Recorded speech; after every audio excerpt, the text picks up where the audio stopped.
ശിവകാർത്തികേയൻ ചിത്രം പരാശക്തിക്കെതിരെ നടക്കുന്ന ഹെയ്റ്റ് ക്യാമ്പയിനെതിരെ പ്രതികരണവുമായി ചിത്രത്തിന്റെ സംവിധായക സുധാ കൊങ്കര.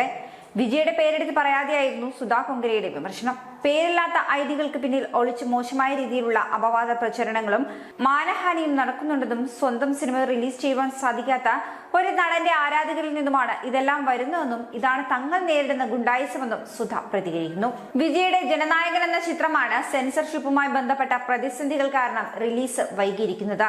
അതുകൊണ്ട് തന്നെ സുധാ കൊങ്കര വിജയെയും വിജയുടെ ആരാധകരെയുമാണ് പഴിചാരുന്നതെന്ന് വ്യക്തം. സിനിമ അതിന്റെ ലക്ഷ്യസ്ഥാനത്തെത്തുവാൻ ഇനിയും ഒരുപാട് ദൂരം പോകാനുണ്ടെന്നും സുധ കൂട്ടിച്ചേർക്കുന്നു. നിങ്ങളുടെ സിനിമ സ്വയം സംസാരിച്ചാൽ മാത്രം പോരാ എന്ന് തോന്നുന്നു. പൊങ്കൽ വാരാന്ത്യത്തിൽ കൂടുതൽ പേരിലേക്ക് ചിത്രം എത്തുമെന്ന് പ്രതീക്ഷിക്കുന്നു. പേരില്ലാത്ത ഐഡികൾക്ക് പിന്നിൽ ഒളിച്ച് മോശം രീതിയിലുള്ള അപവാദ പ്രചരണങ്ങളും മാനഹാനിയും നടക്കുന്നു. ഇതിനെ നമ്മൾ നേരിടേണ്ടതുണ്ട്. നിങ്ങൾക്കത് എവിടെ നിന്ന് വരുന്നു എന്നറിയാം. ഇത് അവരുടെ കഴിവുകേട് കാരണം റിലീസ് ചെയ്യുവാൻ കഴിയാതിരുന്ന ഒരു സിനിമയിലെ നടന്റെ ആരാധകരിൽ നിന്നുമാണ് വരുന്നതെന്നാണ് ഇവർ പറയുന്നത്.